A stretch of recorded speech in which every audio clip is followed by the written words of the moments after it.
একটা মানববন্ধনের আয়োজন করেছে। যে মানববন্ধন সারা বাংলাদেশে যে সংখ্যালঘু নির্যাতন হয়েছে তার বিরুদ্ধে আজকে প্রতিটা জায়গায় 52টা জেলায় আজকে সংখ্যালঘু নির্যাতন হয়েছে, অগ্নিসংযোগ, ভাঙচুর, লুটপাট হয়েছে। তার বিরুদ্ধে আজকের এই যে আজকে মানববন্ধন এবং প্রতিবাদ। তবে আমরা তথ্যহীন কণ্ঠে বলতে চাই, আমরা আজকে আমরা সমাবেশ করছি, যে মানববন্ধন করছি, যে সুনামগঞ্জে, সেই সুনামগঞ্জ নিয়ে আমরা গর্ব করতে চাই। সুনামগঞ্জের আমরা দেখেছি বিএনপি নেতৃবৃন্দ, ছাত্র দলের নেতৃবৃন্দ, জামাতের নেতৃবৃন্দ, শিবিরের নেতৃবৃন্দ, হেফাজতে ইসলাম, জমিয়তে উলামায়ে ইসলাম, ইসলামী ঐক্যজোট, সাংবাদিক বৃন্দ, প্রশাসন, সিভিল প্রশাসন প্রত্যেকেই সম্মিলিতভাবে এই সুনামগঞ্জকে রক্ষা করার জন্য তারা অক্লান্ত পরিশ্রম করেছেন এবং যার জন্য সুনামগঞ্জে একটি ঘটনাও ঘটে নাই। এর জন্য আমরা সুনামগঞ্জের আপামর জনসাধারণকে ধন্যবাদ জানাই। সাংবাদিক বন্ধু সহ, সিভিল প্রশাসন সহ প্রতিটি দলমত নির্বিশেষে যারাই সাহায্য সহযোগিতা করেছেন এই সৌহার্দ্য, সম্প্রীতি, ভ্রাতৃত্বকে রক্ষা করার জন্য, যারা এই সুনামগঞ্জের ঐতিহ্যকে, কৃষ্টিকে রক্ষা করেছেন, তাদের সবাইকে এই সমাবেশ থেকে, মানববন্ধন থেকে আমরা ধন্যবাদ জানাই। এবং আজকের এই সমাবেশে যদি কোনো ভুল ত্রুটি হয়ে থাকে, উচ্চবাচ্যতা হয়ে থাকে, সাংবাদিক বৃন্দকে আমি অনুরোধ করছি এগুলো এক্সপেন্স করবেন। আমাদের উদ্দেশ্য, যারা আয়োজন করেছেন, আয়োজক বৃন্দের উদ্দেশ্য একটাই, যে এখানে সারা বাংলাদেশে যে নির্যাতন হয়েছে সেই নির্যাতন যেন আর না হয়। তত্ত্বাবধায়ক অন্তর্বর্তীকালীন সরকার গঠন হয়েছে, এই সরকারের মাধ্যমে এই বাংলাদেশে সুষ্ঠু গণতান্ত্রিক পরিবেশ যেন আমাদের গঠন হয়। সুষ্ঠু গণতান্ত্রিক পরিবেশে আমরা বসবাস করি। এই দেশ আমাদের 18 কোটি জনগণের, হিন্দু, মুসলিম, বৌদ্ধ, খ্রিস্টান প্রত্যেকেই যেন এই সুনামগঞ্জে, এই বাংলাদেশে শান্তিতে বসবাস করতে পারি, এই আশাবাদ ব্যক্ত করে আমি আমার বক্তব্য শেষ করছি। সবাইকে ধন্যবাদ।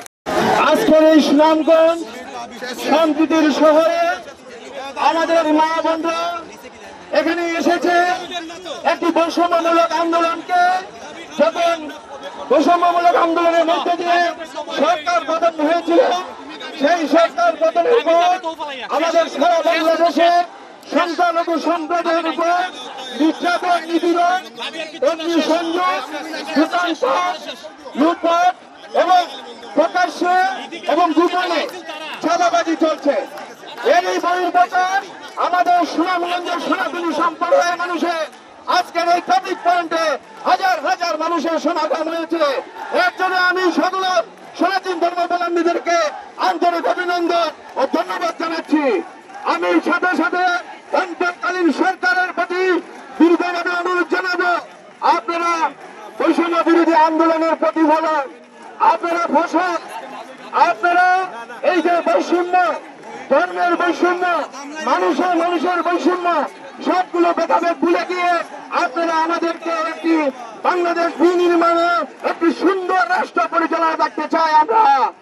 আমরা সনাতনীরা কখনো নির্যাতনের শিকার হতে চাই না। আমাদের কি অপরাধ?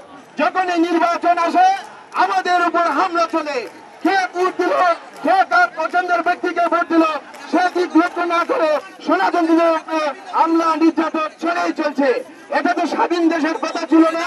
1971 সালে যখন দেশ স্বাধীন হয়েছিল, সেই স্বাধীনতার মধ্যে আমাদের কথা ছিল যে আমরা সবাই বাঙালি।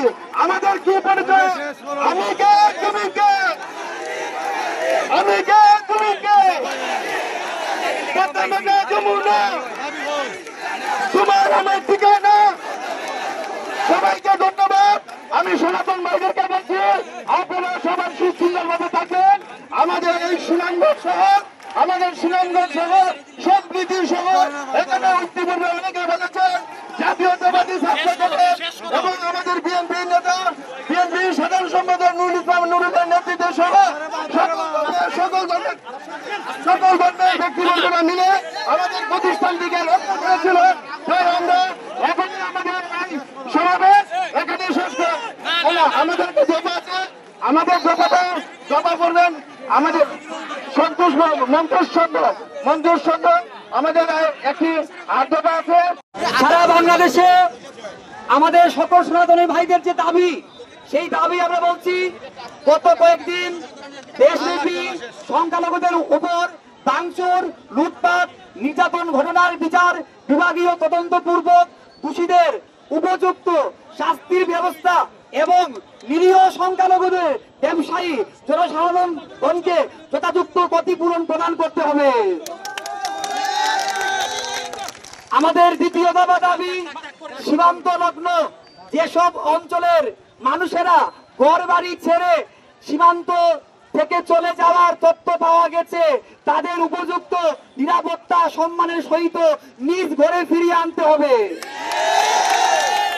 আমাদের তৃতীয় দাবি, হিন্দু ধর্মীয় কল্যাণ ট্রাস্ট পূর্ণাঙ্গ রূপে হিন্দু ফাউন্ডেশন হিসেবে নিবন্ধন এবং সামগ্রিক কর্ম পরিসর অর্থ বরাদ্দ বৃদ্ধি করে সকল দলীয় লেবাস ভিত্তিক ব্যক্তিকে ব্যতীত করে নিরপেক্ষভাবে সনাতনীদের মাধ্যমে এখানে কোনো দলমত নির্বিশেষে আমাদের কাজ করতে হবে। সরকারের সকল পর্যায়ে সংখ্যালঘুদের যথাযথ প্রতিনিধিত্ব করার জন্য নিশ্চিত করতে হবে। বিদ্যমান জাতীয় মানবাধিকার কমিশনার ন্যায়পূর্বক স্বতন্ত্র জাতীয় সংখ্যালঘুদের সুরক্ষা কমিশন গঠন করতে হবে। তারপর আমাদের সপ্তম দফা দাবি হচ্ছে বিশেষ সংখ্যালঘুদের সুরক্ষা আইন প্রণয়নের মাধ্যমে গুরুত্ব সহকারে মন্দির, ঘর বাড়ি, প্রতিষ্ঠান সমস্ত কিছুর লুটপাটের দ্রুত সময়ে বিচার করতে হবে। আমাদের সারা বাংলাদেশের 8 দফা দাবি, সর্বশেষ দফা দাবি হচ্ছে সংখ্যালঘুদের ধর্মীয় অনুষ্ঠান এবং উৎসব নির্বিঘ্নে যথাবিধি পালন হওয়ার জন্য ব্যাপারে উপযুক্ত নিরাপত্তার মাধ্যমে নিশ্চিত প্রদান করতে হবে। হরে কৃষ্ণ কৃষ্ণ কৃষ্ণ হরে হরে, হরে রাম রাম রাম হরে হরে। আমরা আগে বুঝতে হইব, আমরা এখানে বক্তব্য দেওয়া লাগে আইছি না। আমরা দেশের মা বোনদের সবের নিরাপত্তার জন্য একসাথে আওয়াজ তুলতে হবে। আমরা কারো পক্ষে কথা বলবো না। সবাই আমাদের ভাই, আমাদের কোনো বিভেদ নাই। আমরা সব জাতির সাথে ভাই বাজার হিসাবে চলবো। আমরা চাই যে সরকার আসুক, আমরা নিরাপদে এই বাংলাদেশে দেখতে চাই। আমরা সংখ্যালঘু নই, আমরা সনাতন। আমরা সব ভাইদের বলবো, দয়া করে আপনারা ফেসবুকে দেখেছেন অনেক গুজব সৃষ্টি হয়েছে আমাদের পক্ষ থেকে, অন্যজনের পক্ষ থেকে, কিন্তু আমরা চাই এই বাংলাদেশে সবাই যে কোনো সরকার আসুক, প্রত্যেক সরকারের আমলে আমরা নিরাপদ থাকতে চাই। এটাই আমাদের স্লোগান। সবাই একসাথে বলেন জয় শ্রীরাম, আবার বলেন জয় শ্রীরাম। সবার মঙ্গল কামনা করি। জগন্নাথ মন্দিরে কোন উস্কানিমূলক বক্তব্যের মাঝে সুনামগঞ্জের সম্প্রীতিকে নষ্ট করা চলবে না। সুনামগঞ্জ সবসময় সম্প্রীতি বজায় রাখবে। দেশের সকল গণগতির দাবি আমরা রাখছি। আমরা এর সুষ্ঠু বিচার চাই এবং বিচার পাবো। জয় সনাতন।